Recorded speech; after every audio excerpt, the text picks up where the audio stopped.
Balachandran sir, நம்ம இடையில பேசிக்கிட்டு இருந்தோம். நீங்க இப்ப சொல்லுங்க உங்களுடைய கருத்துக்களை.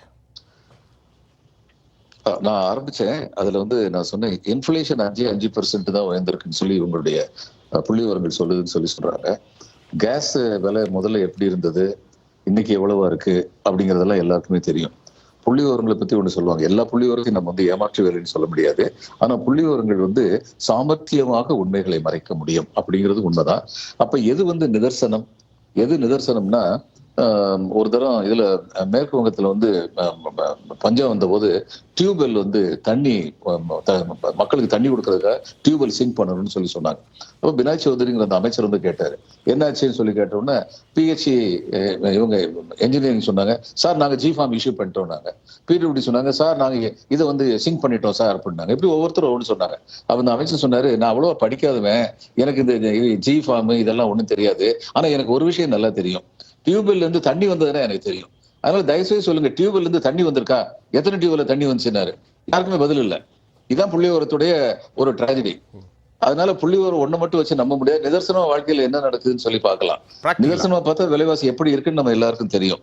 சரி, இது ஒண்ணு இருக்கட்டும். இந்த ஃபார்மர்ஸுக்கு என்ன நடந்திருக்குன்னு சொல்லி பார்ப்போம்.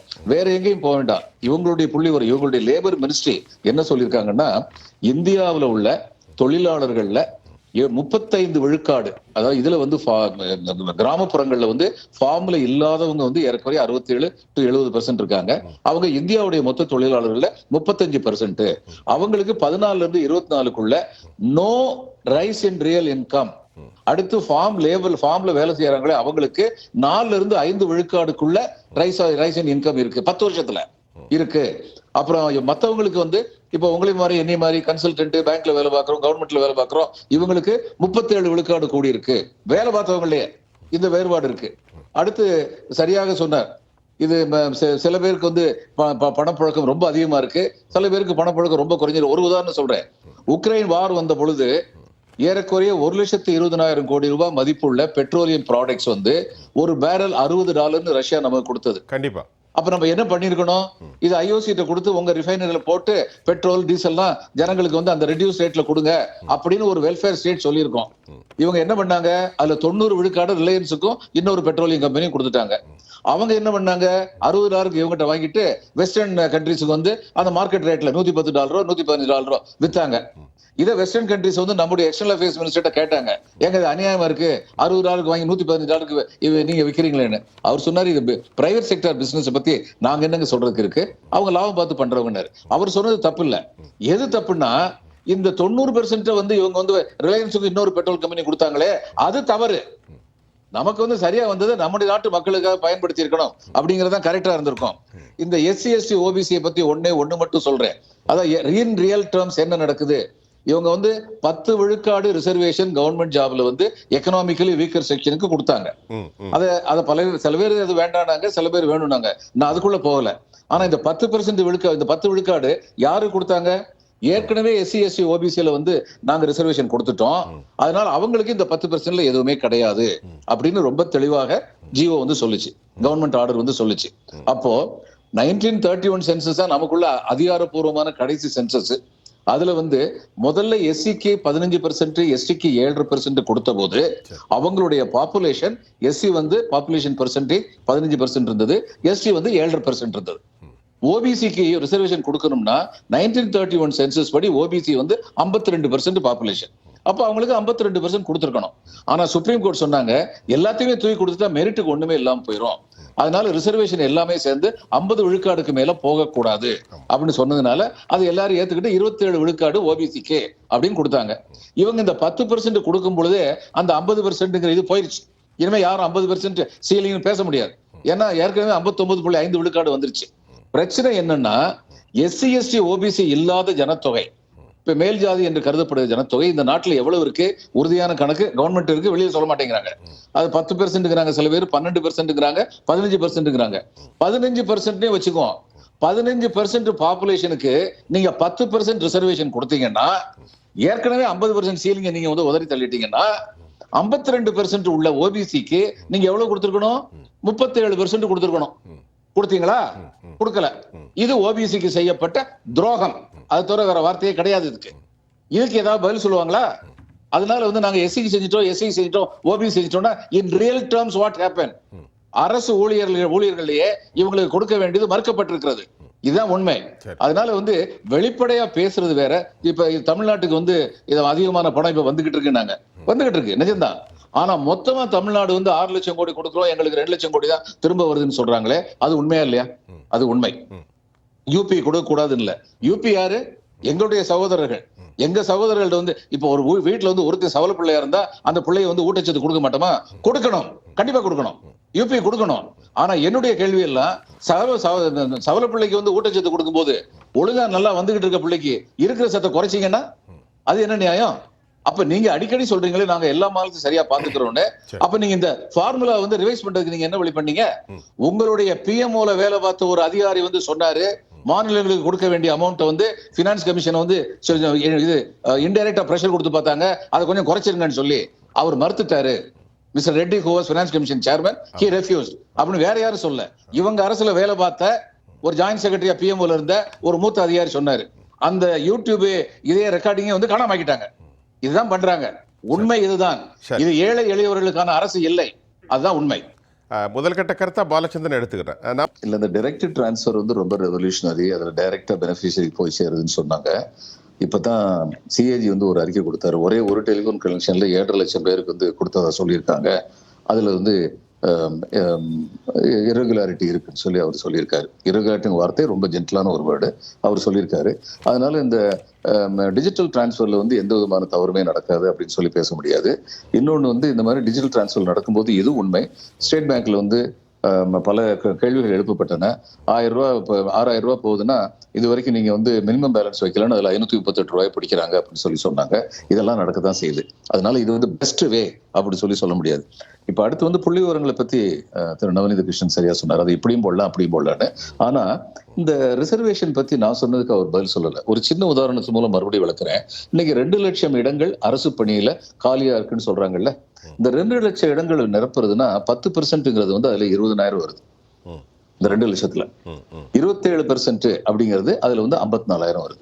இந்த 2 லட்சத்துல ஓபிசிக்கு 54,000 கொடுக்குறீங்க. ஆனா எவ்வளவு கொடுக்கணும்? ப்ரொபோர்ஷன் இவங்களுக்கு 10% கொடுத்தா 15% இவங்க பாப்புலேஷன் வச்சு பார்த்தா கூட 10% கொடுத்தா நீங்க வந்து ஓபிசிக்கு 51%, 52% பாப்புலேஷனுக்கு நீங்க 37% கொடுத்துருக்கணும். 37% எவ்வளவு? 74,000 பணியிடங்கள். 74,000 பணியிடங்களை கொடுக்காம 54,000 பணியிடங்களை கொடுக்க போறீங்க அப்படிங்கிறதுல இதுல எந்த ஸ்டாட்டிஸ்டிக்கல் ஜக்லரியும் கிடையாது. இதுக்கு என்ன பதில்? ஏதோ ஒருத்தர் ஒரு ஸ்டேட்ல வந்து ஒருத்தர் வந்து இதாகிட்டதுனால சிஎம் ஆகிட்டதுனால எல்லாமே முன்னேறும்னா நமக்கு ரிசர்வேஷனே தேவையில்லை. ஒரு 10-15 ஸ்டேட்ல வந்து ஓபிசி எஸ்சி எஸ்டி மட்டும் வச்சா போதும். Empowerment starts from the cross roots. இதுதான் அடிப்படை தத்துவம். அந்த கிராஸ் ரூட்ஸ்ல வந்து எம்பவர்மெண்ட் அது வந்து மறுக்கப்படுகின்றது அப்படிங்கிறது மறுக்க முடியாத உண்மை. இது ஒண்ணு. அடுத்து வந்து சொன்னாங்க நார்த் ஈஸ்ட் இன்னைக்கு எவ்வளவு பிரமாதமா முன்னேறி இருக்குன்னு. நிச்சயமா மணிப்பூரை பார்த்த உடனே எனக்கு தெரியுது எவ்வளவு பிரமாதமா நார்த் ஈஸ்ட் முன்னேறி இருக்கு அப்படிங்கிறது எனக்கு தெரியுது. அடுத்து இத பத்தி சொன்னாங்க. நான் முடிச்சுக்கிறேங்க. நீங்க பேசும்போது நான் குறுக்க வரல. அடுத்து இந்த எல்லாருக்குமே எல்லா மாநிலங்களையுமே பாத்துக்கிறான்னு சொன்னாங்க. நான் திரும்ப திரும்ப ஒரே ஒரு கேள்விதான் கேட்கிறேன். யாருக்காவது ஏதாவது கொடுத்தால் அதை பற்றி எனக்கு எந்த விதமான ஆட்சேபனும் இல்லை. ஏனென்றால் இந்தியா என்னுடைய நாடு. இந்தியாவில் எல்லா மாநிலங்களில் உள்ள மக்களும் என்னுடைய சகோதரர்கள். நான் என்ன கேட்கிறேன், அதே மாதிரி நீங்க தமிழ்நாட்டையும் பார்க்கணும். குஜராத்தில் வந்து வெள்ளம் வந்த உடனே ஏரியல் சர்வே வெள்ளம் வந்த உடனே வந்து பிரதமர் நிவாரண நிதியிலிருந்து 1000 கோடி கொடுத்தாங்களே.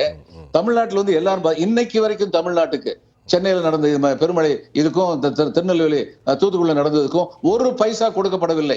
இவங்க திரும்ப திரும்ப என்ன சொல்லுவாங்க, 1000 கோடி கொடுத்திருக்கோம். 1000 கோடிங்கிறது இதுதான் இந்த ஜக்லரிங்கிறது. அது வந்து என்னன்னா டிசாஸ்டர் மேனேஜ்மெண்ட் ஆக்ட்ல ஒவ்வொரு ஸ்டேட்டுக்கு இவ்வளவு கொடுக்கணும் இருக்கு. நீங்க விரும்பினாலும் அதை கொடுத்துதான் தீரணும். அதே டிசாஸ்டர் மேனேஜ்மெண்ட் ஆக்ட் இன்னொன்னு சொல்லுது, அந்த அளவுக்கான பணம் பத்தலைன்னா சென்ட்ரல் பூல்ல இருந்து நீங்க பணம் கொடுக்கணும்னு. சென்ட்ரல் பூல்ல இருந்து ஒரு பைசா கொடுக்கல. அங்க குஜராத்துக்கு நிவாரண நிதி கொடுத்தாங்களே 1000 கோடி, அது மாதிரி பிரதமர் நிவாரண நிதியில இருந்து எங்கேயும் ஒரு பைசா கொடுக்கல. பாலச்சந்திரன் சார், ஒரு சின்ன கேள்வி சார். அதாவது ஒரு ஃபெடரல் ஸ்ட்ரக்சர்ல மாநிலங்களுடைய வளர்ச்சி தான் மைய அரசினுடைய வளர்ச்சி. மாநிலங்கள் வஞ்சிக்கப்பட்டால் மைய அரசுக்கு எப்படி வளர்ச்சி இருக்கும்? இது மத்திய பொருளாதாரத்துறை சார்ந்தவர்களுக்கும் மற்றவர்களுக்கு தெரியாத என்ன ஒரு கேள்வி வருங்கிறது அல்லவா? நிச்சயமாக இந்த மாநிலத்தில் உள்ள ஆளுநர் ஒரு தடவை சொன்னாரு, மாநிலங்களுடைய வளர்ச்சி எல்லாம் உண்மையான வளர்ச்சி கிடையாது. மைய அரசுடைய வளர்ச்சி தான் உண்மையான வளர்ச்சின்னு சொன்னா அவர் இது மாதிரி நிறைய விஷயம் சொல்லுவார். சொல்லிட்டு யாராவது ஒருத்தங்க பொருளாதார நிபுணர் வந்து என்னங்க அடிப்படையே தெரியாம பேசுறீங்கன்னா அதுக்கு பதில் சொல்லாம போயிருவாரு. இது மாதிரி தான் இவங்களுடைய பல அறிக்கைகள் இருக்கு. இவங்க நிதி அமைச்சர் இங்க வந்து சொன்னாங்க, தமிழ்நாட்டை வெள்ளம் வந்த போது அவங்க வந்து என்ன சொன்னாங்க, இங்க வந்து உடனடி ஆட்கள்லாம் வரல, நான் சொல்லி அமித்ஷா அவர்கள் தயை கூர்ந்து 2 ஹெலிகாப்டர் அனுப்பி வச்சாருன்னாங்க. யாருடைய தயவுலையும் ஹெலிகாப்டர் வரல. The state government has a right to requisition the defense forces. ரிக்வெஷன் பண்ணாங்க, வந்துச்சு, அவ்வளவுதான். ஆனா பேசுறதுல இவங்க தான் இந்த உலகத்திலேயே வந்து தமிழ்நாட்டை காப்பாத்த வந்த மாதிரி பேசுவாங்க. உண்மையில நடக்கிறது வேற மாதிரி இருக்கு. என்னை போன்றவர்கள், உங்களை போன்றவர்கள் எந்த அரசியல் கட்சியும் சாராதவர்கள். அரசியல் கட்சியில் நமக்கு பெரிதல்ல. நிர்வாகம் சிறந்த முறையில் நடுநிலைமையோடு நடக்க வேண்டும்ங்கிறது ஒண்ணு மட்டும் தான் முக்கியம். ஆனா இந்த ஒன்றிய அரசு வந்து அப்படி நிர்வாகத்தை நடுநிலைமையோடு நடத்துறது இல்லை. மாநிலங்களை வந்து சரிசமமா பாக்குறது இல்லை அப்படிங்கிறது உண்மை. இவர்களுடைய பொருளாதார கொள்கை growth oriented strategy. பொருளாதார நிபுணர் இருக்காரு, அவர் சொல்லுவார் கரெக்டா, ஹியூமன் நீட் சென்டர்ட் ஸ்ட்ராட்டஜி கிடையாது. பாலச்சந்தர் சார், பணக்காரர்கள் இன்னும் பணக்காரங்க அவங்க. பாலச்சந்தர் சார், பொதுத்துறை நிறுவனங்களே டிஸ்இன்வெஸ்ட்மெண்ட் பாலிசில ஏர் இந்தியா போன்றவைகளையும் எல்ஐசி போன்றவுடைய பங்குகள் எல்லாம் கொடுக்கப்பட்டது, டாடா கொடுக்கப்பட்டது 35 லட்சம். இதையெல்லாம் ஒரு புதிய நடவடிக்கை தானே. நஷ்டத்தில் இயங்கக்கூடிய ஒரு பொதுத்துறை நிறுவனத்தை லாபத்துக்கு மாற்றுவதற்கு இந்த நடவடிக்கை எடுத்தாரா இல்லையா? பொதுத்துறை அழித்து போட்டார்னா எப்படி சொல்றீங்க, பாக்குறீங்க? இந்த ஏர் இந்தியா, இந்தியன் ஏர்லைன்ஸ் இந்த மாதிரி பொதுத்துறை நிறுவனங்கள் எதுக்கு இருக்குன்னா, இங்க வந்து பொருளாதார நிபுணர் இருக்காரு, அவர் சரியா சொல்லுவாரு, they are market interventionist forces. உங்களுக்கு சிவில் சப்ளை கார்பரேஷன் எதுக்கு இருக்கு? ரேஷன் கடையில் எதுக்கு நீங்க வந்து 20 கிலோவோ 5 கிலோவோ 10 கிலோவோ அந்தந்த மாநில அரசுடைய தகுதி தகுந்தபடி கொடுக்குறீங்க ஏழைங்களுக்கு? ஏன்னா அப்படி ஏழைகள் பக்கத்தில் வந்து இந்த இது தானியங்கள் போய் சேரும் போது பிரைவேட் முதலாளிங்க வந்து எக்கத்தப்பா விலையை ஏத்த முடியாது, ஏன்னா போக மாட்டாங்க. ஒரு காலத்துல இந்தியன் ஏர்லைன்ஸ் இருந்த போது நார்த் ஈஸ்டுக்கு, அஸ்ஸாம்ல கவுகாத்தில இருந்து நார்த் ஈஸ்ட்ல உள்ள இவங்க இதுக்கு போறதுக்கு டிக்கெட் வந்து 56 ரூபாய் வச்சிருந்தாங்க. ட்ரெயின்ல வர்றதுன்னா 2.5 நாள் ஆகும். அதுக்கு பதிலா இங்க வந்து 2 மணி நேரத்துல போறதை கம்ப்ளீட்லி சப்சிடைஸ் பண்ணி வச்சிருந்தாங்க. இது வந்து வெல்ஃபேர் ஸ்டேட்டுடைய அடிப்படை தத்துவம் இருக்கணும். அப்ப ஏர் இந்தியா இருந்த பொழுது, இந்த மாதிரி எல்லா பொதுத்துறை நிறுவனங்களும் இருக்கும் பொழுது, பிரைவேட் செக்டர் இதை பாருங்க, பிஎஸ்என்எல் பாருங்க, பிஎஸ்என்எல் வளர விடாம வச்சதுல எல்லாருக்கும் பங்கு உண்டு. ஆனா அந்த பிஎஸ்என்எல் இருந்த வரைக்கும் அவங்க கொண்டு வந்ததுனால ஒரு நிமிஷத்துக்கு 1 ரூபா, ஒரு நிமிஷத்துக்கு 50 பைசா அப்படின்னு குறைச்சிக்கிட்டே வந்தாங்களே, மத்தவங்க என்ன செய்ய முடிஞ்சது? முதல்ல இங்க இது இருந்த போது, மொபைல் போன் வந்த போது இன்கமிங் காலுக்கு ஒரு நிமிஷத்துக்கு 8 ரூபாய் சார்ஜ் பண்ணிட்டு இருந்தாங்க பிரைவேட் செக்டர். அவுட் கோயிங் காலுக்கு 12 ரூபாயோ 16 ரூபாயோ. இன்னைக்கு நிலைமை எப்படி இருக்கு? அதனால பிரைவேட் செக்டருக்கு எல்லாத்தையும் வித்துறது மூலம் நாட்டுடைய சுபிட்சை வந்துடாது. என்ன பண்ணிருக்கணும்னா, கண்ட்ரோல நம்ம கிட்டே வச்சுக்கிட்டு, சைனா அதை தான் பண்ணாங்க, 51 விழுக்காடு அரசு கிட்ட வச்சுக்கிட்டு 49 விழுக்காடு பிரைவேட் செக்டர் கொடுத்தாங்க. இதையே இவங்க செய்யல, செஞ்சிருக்கணும். சரி பாலச்சந்தர் சார், சுருக்கமா உங்களுக்கான நேரம் தரேன், அப்புறம் நான் ரொம்ப சுருக்கமா சொல்லிடுறேங்க. திரு சுப்பிரமணியம் வந்து சொன்னாரு 32 இருந்ததை 33 ஆக்கணும்னு மோடி நினைச்சது நிஜம்தான். கடைசியில் 42 தான் கொடுத்தாங்களேன்னு. உண்மை என்னன்னா 42 கொடுக்கணும்னு பினான்ஸ் கமிஷன் சொல்லிச்சு. பினான்ஸ் கமிஷன் சொல்றதோட இவங்க ஒத்துக்கலாம், பினான்ஸ் கமிஷனை கலைக்கலாம், இவங்களுக்கு அதிகாரம் இருக்கு. ஆனா பேக் ரூம் வழியா ட்ரை பண்ணாங்க, 42 சொல்லாதீங்க 33 சொல்லுங்க ட்ரை பண்ணாங்க, அது நடக்கல. இதை நானும் நீங்களும் சொல்லல. பிஎம்ஓல இருந்து ஜாயிண்ட் செக்ரட்டரியா இருந்த ஒரு அதிகாரி சொன்னாரு, அந்த யூடியூபே காலி பண்ணிட்டாங்க அவர் சொன்னதுக்கு அப்புறம். ஒண்ணு இதான் உண்மை. ரெண்டாவது வந்து ஸ்டேட் கவர்மெண்ட்ஸுக்கு வந்து நான் ஸ்பெசிபிக்கா 2 கேள்விகள் வச்சேன். நான் கேட்டேன், ஓபிசிக்கு வந்து நீங்க வந்து 2 லட்சம் காலி இடங்கள் இருக்குன்னா நீங்க உங்க ப்ரொபோஷன் படி என்ன கொடுத்திருக்கணும்? 74,000 இடம் கொடுத்திருக்கணும். ஆனா நீங்க 54,000 கொடுக்குறீங்க. ஆனா இவங்களுக்கு வந்து முற்பட்ட வகுப்பினருக்கு வந்து நீங்க வந்து அந்த ப்ரொபோஷன்ல கொடுக்குறீங்க. இதுக்கு பதில் இல்லை. ஸ்பெசிபிக் ஸ்ட்ராட்டஜி இதுக்கு பதில் இல்லை.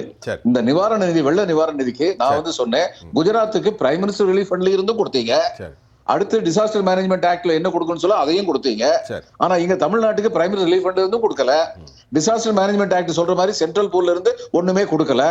இந்த ஸ்பெசிபிக் கொஸ்டினுக்கு பதில் இல்லை. மூணாவது முக்கியமான விஷயம், இவங்க ஸ்டேட் கவர்மெண்ட் வந்து ஒரு லோன் இவங்க கொடுக்கலன்னு சொல்லி அவங்க லோன் எடுத்து மக்களுக்கு நன்மை செய்யணும்னு பார்த்தாங்கன்னா அந்த லோன் வாங்குறதுக்கு இப்ப கண்டிஷன் போடுறாங்க.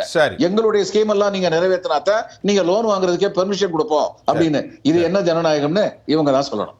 நன்றி.